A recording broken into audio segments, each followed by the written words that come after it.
शब्द से इंसान जब घायल होता है ना मेरे दोस्तों, वो दुनिया की किसी बड़ी से बड़ी मिसाइल से भी घायल नहीं होता है। ये शब्द है जो घायल करते हैं। मुझे एक कहानी याद आ रही है, विषय अपनी जगह पर मैं सुनाना चाहता हूं। एक लकड़हारा था, वो जंगल में लकड़ियां काटने जाया करता था। उसके साथ एक शेर था, वो बैठा करता था जब लकड़ियां। पंचतंत्र की कहानी है, बहुत अच्छी है, ध्यान से सुने, आप समझ पाएंगे। मैं विषय पर अब आपसे बात कर रहा हूं। पति और पत्नी, कितना धैर्य और शब्दों से कितने अंदर तक घुस जाते हो, उस पर बात कर रहा हूं। लकड़हारा लकड़ियां काटता था, शेर उसके पास बैठा रहता था। लकड़हारा हर बार कहता था, यार दोस्त कभी घर चलो ना, दोस्त कभी घर चलो ना। शेर कहता था, यार देख मुझे कोई प्रॉब्लम नहीं है, लेकिन मैं तेरे साथ घर जाऊं तो कहीं ऐसा ना हो कि तेरे घर में या तेरे मोहल्ले में कहीं भूचाल आ जाए। एक दिन लकड़हारा जिद करता है और अल्टीमेटली शेर को वो उसके घर ले जाता है। शेर पीछे पीछे, लकड़हारा आगे आगे। गांव आता है, गांव में अंदर आते लोग भागने लगते हैं कि कोई शेर आया है घर में।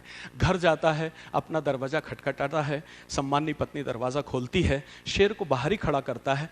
अंदर आता, पत्नी से कहता, डार्लिंग मैं तेरे को हमेशा कहता था ना जंगल में मेरा एक शेर है, आज मैं उससे लेकर के आया हूं और मुझे बहुत खुशी है, चल अच्छा सा कुछ बना, मेरे दोस्त आए। पत्नी ने स्टार्ट किया, अरे समझते नहीं हो, यहाँ उसको लिया है, पूरे गांव में ये हो जाएगा, कहीं किसी को कुछ काट लिया भाग लिया, तो तुम भी है ना उल्टे सीधे काम करते ही रहते हो।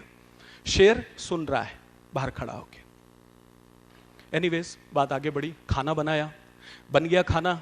पति ने कहा, क्यों मेरे दोस्त को अंदर बुला लूं, अपन सब साथ में बैठ के खाना खाएंगे, मेरा दोस्त आया तो भी खाए। नहीं नहीं नहीं, वो मेरे बच्चे को कभी खा पी गया तो मैं ऐसा नहीं, आप उसको बाहर दे दो खाना। शेर ने ये बात भी सुनी, खाना उसको बाहर दिया गया। बात आई सोने की, उसने फिर दोस्त ने रिक्वेस्ट की अपनी पत्नी से, पत्नी ने फिर दुहाई दी सुरक्षा की। शेर को बाहर उसने बांधा।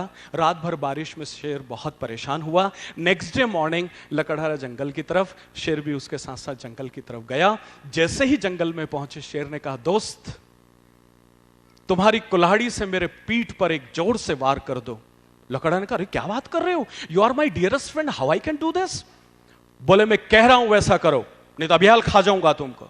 लकड़हारा बड़े कठोर मन से वो कुल्हाड़ी लेके और उसको शेर को एक बड़ा घाव देता है और शेर कहता, ओके गुड बाय दोस्त। शेर चला जाता है। 1-1.5 महीने तक शेर वापस लौट करके नहीं आता है।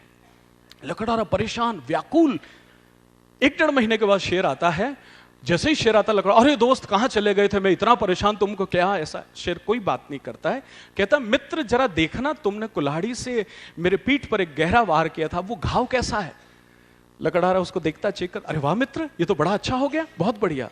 शेर कहता, अब ध्यान से सुनो, तुमने मेरी पीठ पर जो वार किया वो 1-1.5 महीने में भर गया, लेकिन जब मैं तुम्हारे घर आया था, तुम्हारी पत्नी के शब्दों के जो घाव थे वो आज तक नहीं भरे हैं और जिंदगी भर नहीं भरेंगे। इसलिए मैं आज तुमको वार्न करता हूं कि आज के बाद अगर तुम मुझे इस जंगल में नजर आए तो मैं भूल जाऊंगा कि तुम मेरे दोस्त हो और मैं तुम्हें खा जाऊंगा। ये शब्दों के घाव हैं जो जिंदगी में कभी नहीं भरते मेरे दोस्तों। इसलिए पति और पत्नी जो इस दुनिया के श्रेष्ठ रिश्ते में बंधे हैं, फिर वो एक दूसरे को किसी अपशब्द से, किसी अपमान भरे शब्द से या किसी कठोर शब्द से अपनी पत्नी या पति के हृदय को कैसे खरीद सकते हो।